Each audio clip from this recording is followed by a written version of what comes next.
my friends, and welcome to Keto with Libby. I am Libby, and today we are going to be talking about my 8-month keto results. And I also kind of just want to talk to you guys about some of the struggles that I had this month and just be completely transparent with you. So I have done a 6-month recap and then a 7-month recap. So if you want to go watch those, I will put those in the cards above. And let's jump into today's video.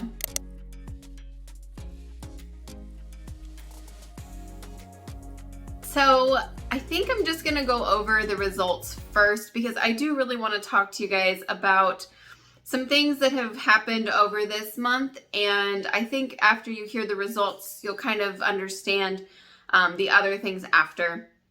So let me grab my notebook. So since month 7 till now, I have lost 2.2 pounds. Okay, and that's totally fine. Nothing wrong there. It's all fine, all dandy. No big deal. But in the entire 8 months, I have lost 37.8 pounds, which makes me so excited. And I am 192.8. So I'm almost in the 180s, you guys. Almost. So I am excited about the 2.2 pound weight loss. Do not get me wrong there. This month, you guys, this is why it's so important to take your inches. So important. I lost 2.5 inches. So I lost a half an inch, or most of that around my abdomen, and then some around my thighs as well, which I noticed because my pants were fitting better. Some non-scale victories I noticed, because you guys know that I love going over non-scale victories. Like I just said, pants fitting much better. Actually, some of them are just falling off. I have a few pairs of pants that I bought for work when I started back in September that I can't even wear anymore because they literally fall off when I'm trying to, bend over, do things. So some pants just don't even fit anymore. I just started to transition from my winter clothes to my summer clothes, and the amount of summer clothes that fit me that did not fit me last year is absolutely amazing. So most of my non-scale victories this month are surrounded by clothes, how I'm looking, and how I'm feeling. But now I want to talk to you guys about the struggles that I have been having this month.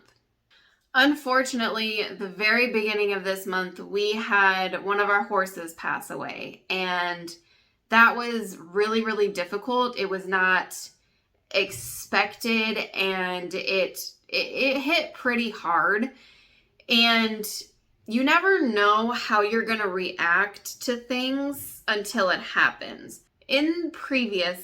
Before keto, whenever I had lost an animal or a loved one, where did I turn?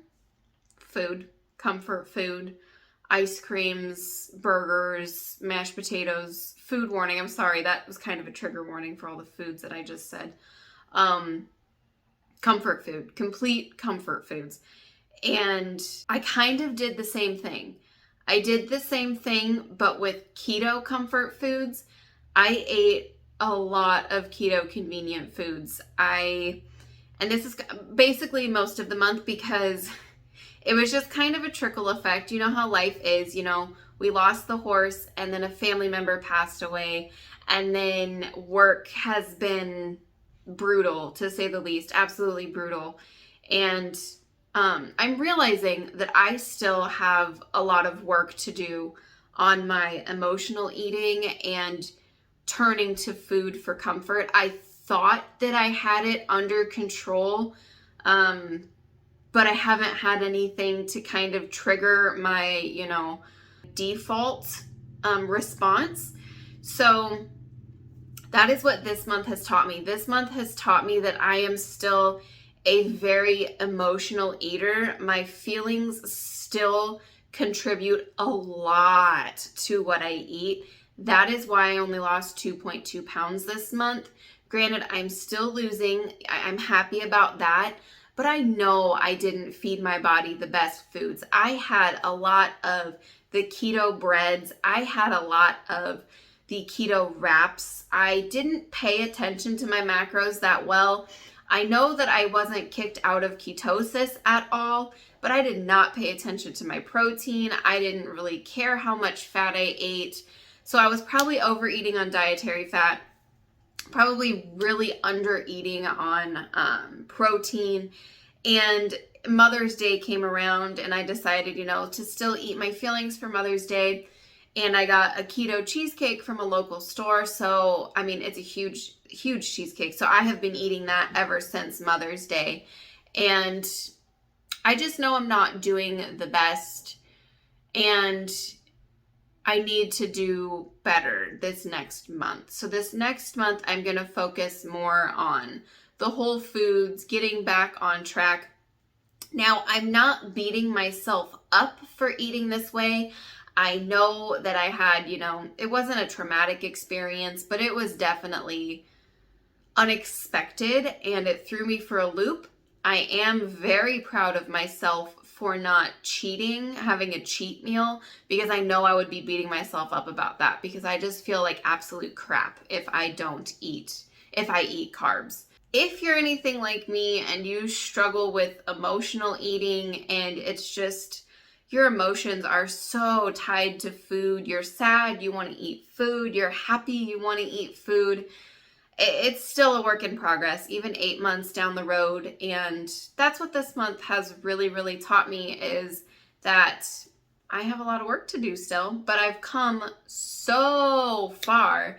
I have to give myself credit for how far I've come. So I just wanted to tell you guys that in case any of you are like me and you struggle with emotional eating, and I just want you to know that it's kind of always a continuous battle.